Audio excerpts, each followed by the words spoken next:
Kesal meminta uang tidak dikasih, dua preman di Pasar Palimo nekat menikam pengelola pasar saat sedang menagih uang distribusi karcis pedagang. Akibatnya korban mengalami luka 9 tusukan dan dirawat di Rumah Sakit Bayangkara Palembang.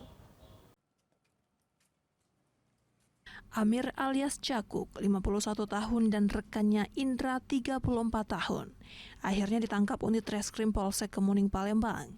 Kedua preman ini melakukan penganiayaan dan pengeroyokan terhadap kepala pasar di kawasan KM 5 Palembang, Benny Henry, 46 tahun. Amir alias Cakuk menikam korban menggunakan gunting yang sudah dimodifikasi seperti pisau, sedangkan rekannya Indra ikut membantu menusuk korban menggunakan obeng. Akibatnya korban mengalami 9 luka tusuk di bagian pinggang, bahu, bawah ketiak, lengan, dan paha.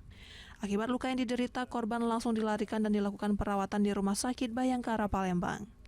Motif penyerangan karena pelaku dendam karena tidak dikasih uang sebesar Rp50.000. Pelaku sering meminta uang jatah keamanan kepada korban. Kejadian ini bermotifkan perasaan dendam, perasaan dendam, tidak suka, kemudian emosi, yang pada akhirnya tersangka melakukan tindak kejahatan dengan melakukan penusukan kepada korbannya. Kondisi korban saat ini sudah mulai membaik, sedangkan kedua pelaku masih mendekam dalam Hotel Prodeo Polsek Kemuning Palembang. Dari Palembang, Firdaus, iNews melaporkan.